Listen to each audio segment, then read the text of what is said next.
The year is 1988, and the team behind the first Mega Man game has one more chance to make Mega Man a star. The first game wasn't a huge success. It did fine, but it wasn't the gigantic success they wanted or needed. But they got one chance in one game that could fix that. That game was Mega Man 2. It definitely made an impact. There's a reason Mega Man 2 is considered one of the best NES games, and the best Mega Man by many people. But do I think it holds up in the modern era of video games, where we've had over 9 more Mega Man games, spin-offs, and more? Well, let's see, because today I'm going to find out when I play Mega Man 2 on the Nintendo Switch version of Mega Man Legacy Collection. Let's do this. Mega Man 2 starts with a quick cutscene, just to get you up to date on the story for, its time. It was impressive that there's a cutscene. The story's pretty basic. You kind of have to accept that it's an NES game. It's not gonna have the most impressive story out there, probably. Then it zooms up the tower, and there he is, Mega Man. Standing there as the wind blows through his hair, pick a difficulty, and then start the game as his helmet comes on. And the music here is just amazing. I love Mega Man 2's opening music, it's fantastic. And also, just the opening itself is probably one of the best in any Mega Man. And this is a huge improvement over Mega Man 1. But they didn't just improve the opening. They also improved how many Robot Masters there is. There's now 8 of them, which would then stay for the entire series, because 8 is how many there should be. So overall, this game is already making a way stronger impression, which, again, makes sense. This was their big chance for Mega Man. If this game failed, we wouldn't get more Mega Man. The gameplay is pretty much exactly like the previous game, but I think the controls are kinda tighter, in my opinion. Or maybe it's because I just know the game way better than the first. And I feel like the gameplay is used to its full potential. Mega Man 1 felt like they had missed opportunities to make the game better, and future Mega Man games add on to the moveset. But Mega Man 2 has the same moveset as the first, but it just makes a better usage of it when it comes to stuff like the level design. Speaking of the levels, let's go in depth on each one and talk about what I like and don't like. First up, Metal Man. Metal Man is a pretty vanilla stage overall. The stage has these weird guys with saws, some conveyor belts, and that's pretty much it. It's not a super long stage at least, and overall it's still fun. Just nothing too exciting. It's gonna get you jumping out of your seat. And the boss fight is just him throwing his weapon, and you just brute force it and just kinda sit there, kinda walk around, but for the most part just stay in one place and shoot your Mega Buster at him. And bam, he's dead. You get his weapon, and you may notice that in this game, you instantly get the weapon instead of having to pick it up, which is another great improvement. And Metal Man's weapon is called Metal Blade, and allows you to shoot in any direction, making it probably the most useful weapon in the entire game. Metal Man also has a nice design. Kinda reminds me of the Doctor, I don't know why. But where to next for this? Well, to Flashman. Flashman's stage has you packing your helmet because your slip's lying all around, and you're going to fall multiple times. So you're going to need that helmet for protection. Other than that, the stage is just all blue. Everywhere it's blue. Blue all the time. Blue to the left. Blue to the right. There's no escaping the blue. You are the blue. Literally, this Mega Man is normally blue and wants to equip a weapon. And wow, we're already at this boss fight because this stage is kind of short and there's nothing else to talk about in the stage. So let's fight him using the power of Metal Blade. Bam. He's gone. But now we have the power of Flashman's weapon, which is called Time Stopper. And it turns into a grape. Power briefly frees time. And I barely use that weapon because it's not that great to use in my opinion. Except in Quickman's stage. More on that later.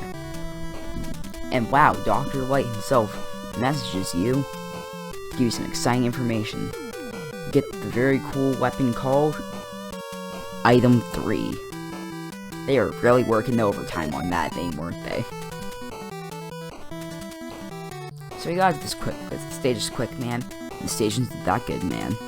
There's just a lot of these stupid one-shot beams that I had to use Flashman's weapon on, which is the only time it's useful in the game.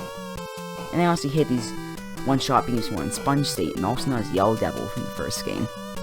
Then that's it, except for these guys in tanks. They're also kind of a pain.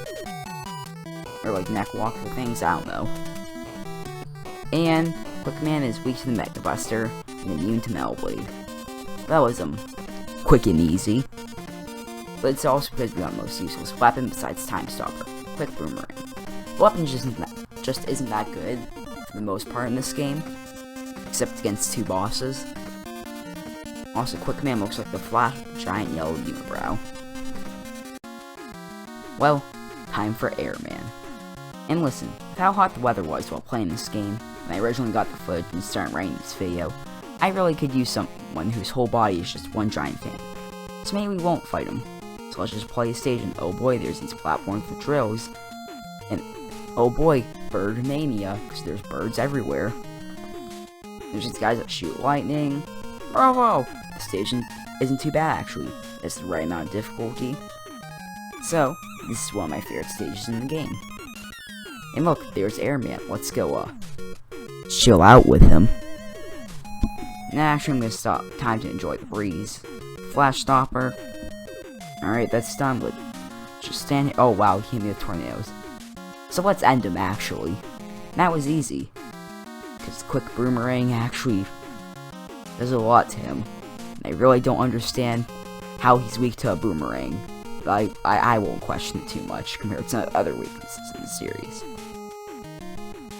But we finally acquired the power of the air shooter. Besides sounding generic, and also not that threatening, it's useful enough, I guess. And aw man, we just got item 2.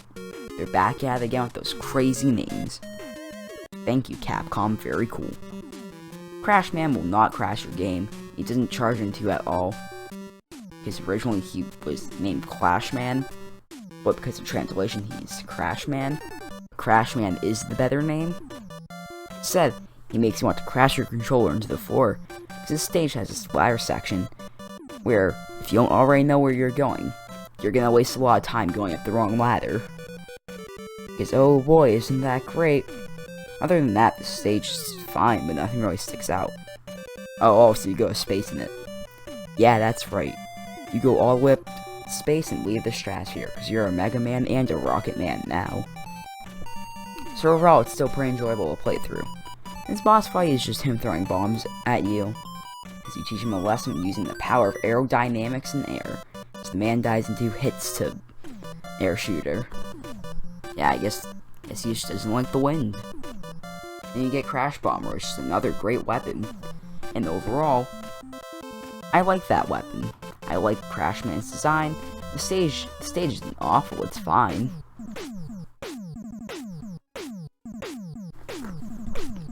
And then this is where my first play session of the game ended. So we're pretty much already halfway through the game. It's made a great impression. They put a lot of time and care in this game, you can just tell based on it. But since we're pretty much halfway through, I'd like to put a couple questions out there for you to answer mentally and in the comments below that I'll also answer at the end of this video. Does Mega Man 2 improve on everything the first game does? Does Mega Man 2 suffer from some of Mega Man 1's problems? Does Mega Man 2 as a game hold up over 30 years after release? Well, let's finish the game and find out. Because what else was I gonna do? Was I just gonna split the review in half? No, that'd be kinda dumb. Well, it's Woodman time.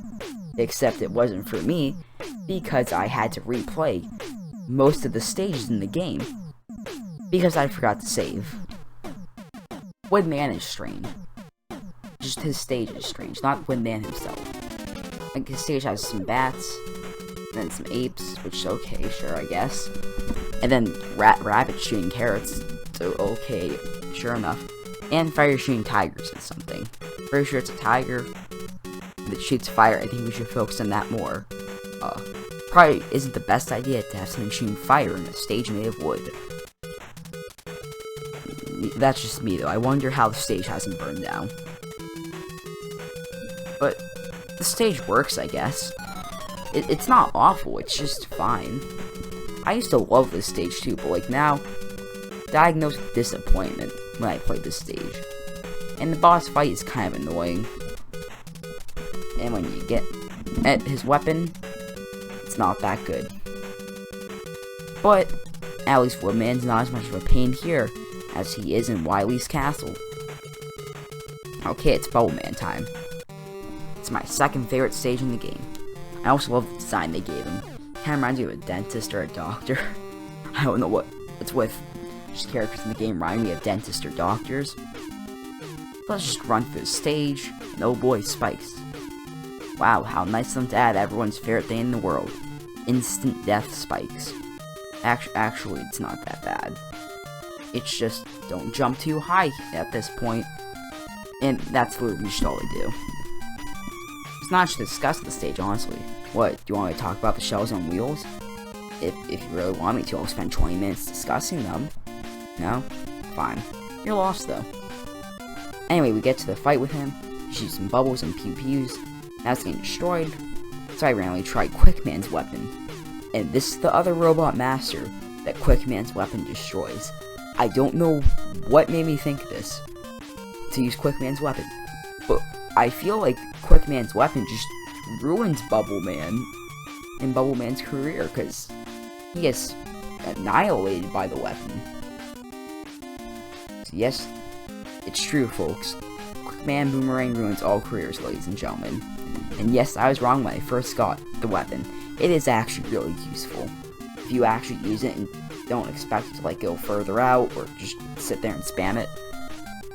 If you know how to use it, it's actually useful. But to the next stage. And it's Heat Man. And are we in hell because I'm feeling the heat? Actually, we're not in hell because this is my favorite stage of the game. And also my favorite character of the game. I don't know why he's my favorite character of the game, he just is. This stage is simple and to the point. You got some blocks to jump over that disappear and reappear. You just have to learn the rhythm. You can use Crash Bomber to FBI, open up some shortcuts. It's not too hard, but not too challenging. I like it. Let's get to the boss and use the power of the Bubble Bath to kill him. Bam. And this weapon is okay, but I think it's the one weak point of him. And I just don't use it a ton.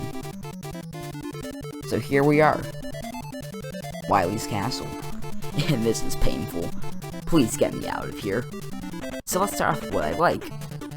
I like how it's designed with you having all the weapons. And you don't have to get something like a secret magnet beam. So that's an improvement.